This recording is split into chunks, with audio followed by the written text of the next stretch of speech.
Hello dancers and welcome to day number 14 of our Corona Quarantine Daily Vlog. Teacher Joel here, today talking to you about the feather step in our slow foxtrot. I know it's a super duper basic figure, but there are a lot of little techniques that we can learn from this basic figure that can go through many of our dances, especially when we're dancing in outside partner position. As usual, we're going to go over 3 different levels of technique for a beginner, intermediate, and advanced level dancer. Let's begin. At the beginner level, I'm expecting you to understand where your foot is being placed whenever you step outside partner. We want to understand that the tracking on the outside partner step is either on or across the track of your standing foot. This doesn't matter if you're a man or a lady, a lead or a follow. This rule applies for all dancers. Let's go through this now when we're dancing our feather step.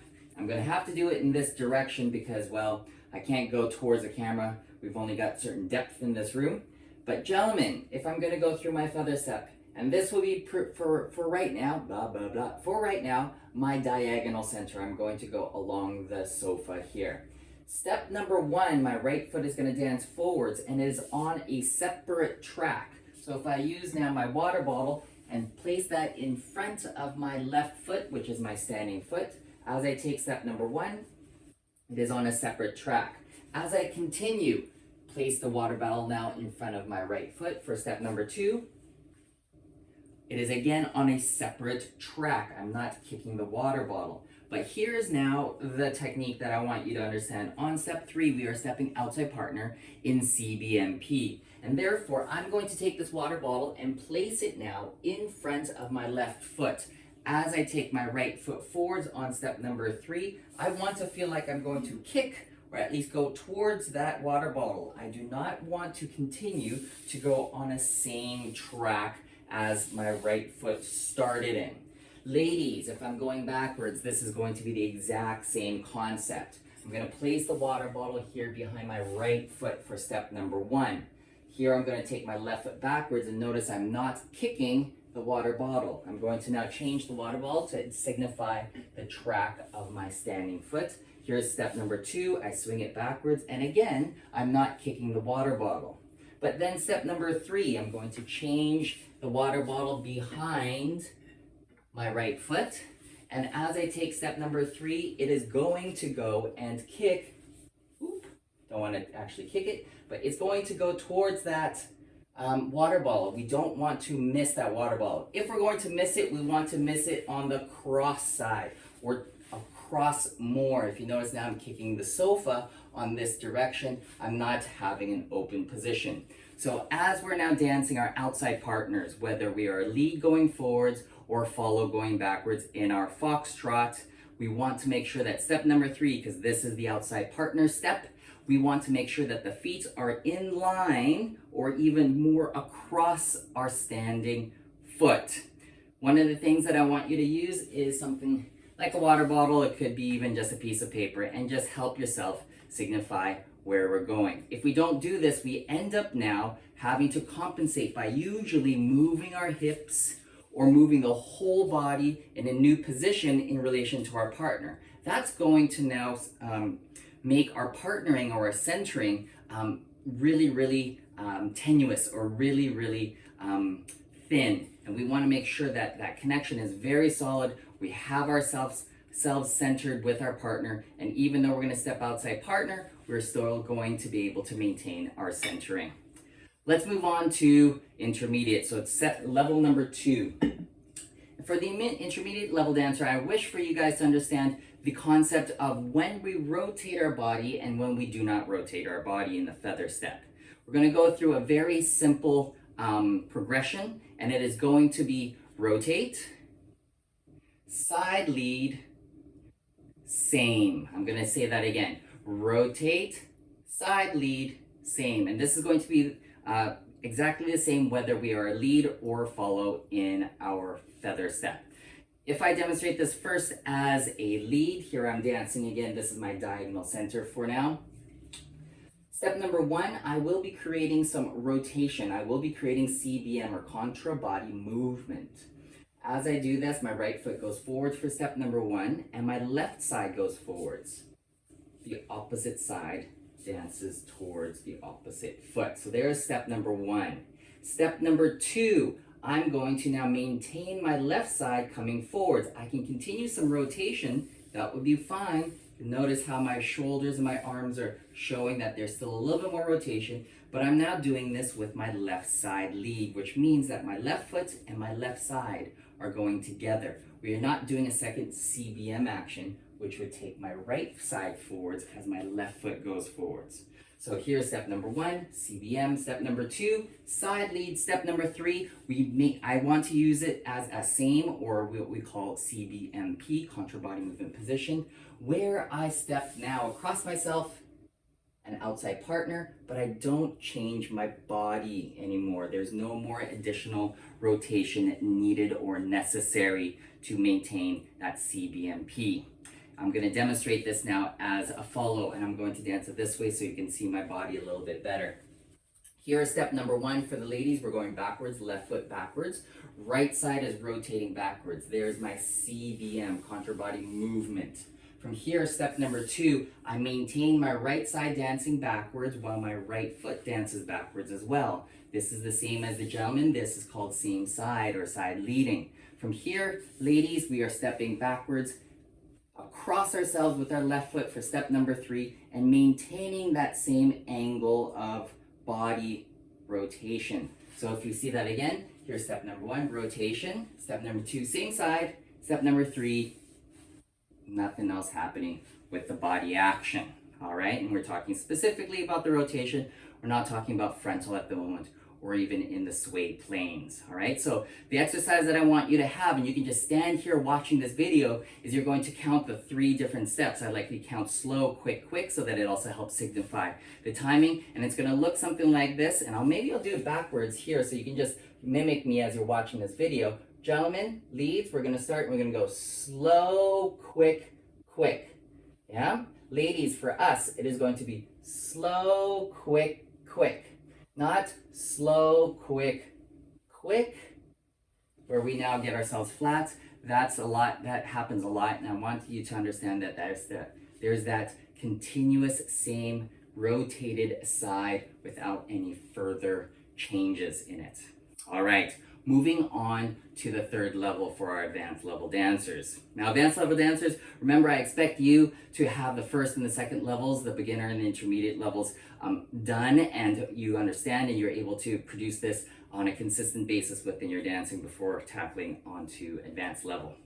Now, with all of this rotation and foot placement, we also want to be clear, gentlemen and ladies, how our hips work in relation to our feet alignment so that we can use our feet in a very efficient manner. Now, although there is rotation like what we talked about in the intermediate level, as well as tracking changes in the beginner level, our feet continue to stay in the same alignment where they start. This is not a feather finish. This is not a curved feather. This is just a really basic feather step. And therefore, we need to understand the relationship between rotation and our hips. So we're going to do a quick exercise first before we get into the exact thing that I want you to understand. Gentlemen leads or ladies follows. This is going to apply for both of you in your exercise. What I'd like you to do is you're going to stand on your left foot, if you mimic me in this video. And what I'd like you to do is I want you to just to feel the rotation now in your free foot or in your free leg, and more specifically now in your free hip. The hips themselves, or the pelvis itself, is going to stay stationary. But I want you to feel the internal and external rotation. Here it's internally rotating. My foot is going towards my midline. My knee is starting to point, and more specifically, my thigh is starting to point in towards the midline internally. I'm going to now rotate it externally outwards, and therefore now you can see my toes, my knee, and my thigh are pointing outwards. We're going to do the same thing on the other leg. Keep the pelvis stable, rotate out, or external, rotate in, internal, rotate out, rotate in. Now we just use that quick exercise to understand the action of the free leg. We're going to switch that exercise and we're going to now do it on our standing leg. So I'm going to ask you now to stand again on your right foot. on your left foot. If you're mirroring me in this video, I'm sitting on my right foot. And what I want you to do is this time, keep your standing foot straight. And what we're going to do is we're going to rotate our hip. This time you can see my hips, my belly button, and all my upper body is following that rotation. And my thigh, knee, and toes are not turning. They are staying straight towards the camera. Now, what I want you to understand that it is the same internal, external rotation, except for there is a different sense of stability. The stability is now in the leg and not in the body, whereas previously the stability was in the body and the mobility was in the leg. Here, if I do this rotation, I have this as an internal rotation. I've rotated to the right, but what we're looking at is now, what is my knee, my toe, and my thigh doing in relation to my midline? They're still coming together towards the midline. This is internal rotation. As I rotate in the opposite direction, this will be external rotation. I can do it on the other foot as well. There's my external rotation. They're going away from each other. Internal rotation, going towards each other. Please practice this exercise. Try to understand the different sensations of when you're internally and externally rotating on your free leg, as well as internally and externally rotating on your standing leg. Now, here, let's put this into practice for our feather step. Gentlemen, leads, I want you to understand that through this figure, again, I said that, Teacher Joel said that we're not going to turn our feet, but we're going to have rotation like what we talked about in the earlier levels. Step number 1, gentlemen, leads, when we step onto step number 1, due to the CBM, we need to understand we will internally rotate. So my foot is very stable and my body is rotating towards that foot. So they're converging, or they're coming together. From here, step number 2, gentlemen, as I swing that left foot forwards, I need to understand that my free leg is externally rotated in the hip joint. It's externally rotated. It is not internally rotated, it is externally rotated. As I continue outside partner in CBMP, the right foot is still tracking in the same direction, in the same line that I started with. And because of my CBMP, there is an internal rotation in my free hip, in my right hip, on step number 3. Ladies, let's go over your steps. Step number 1, as you're going backwards onto your left foot, there's going to be a CBM.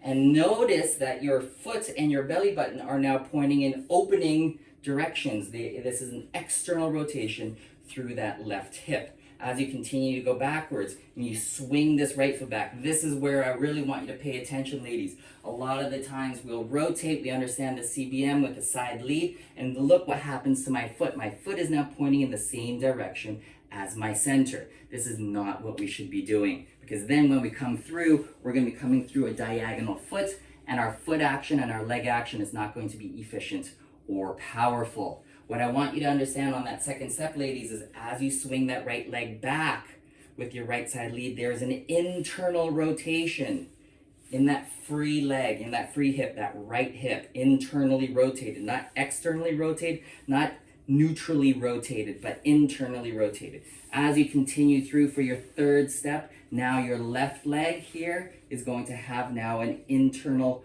rotation as you step backwards.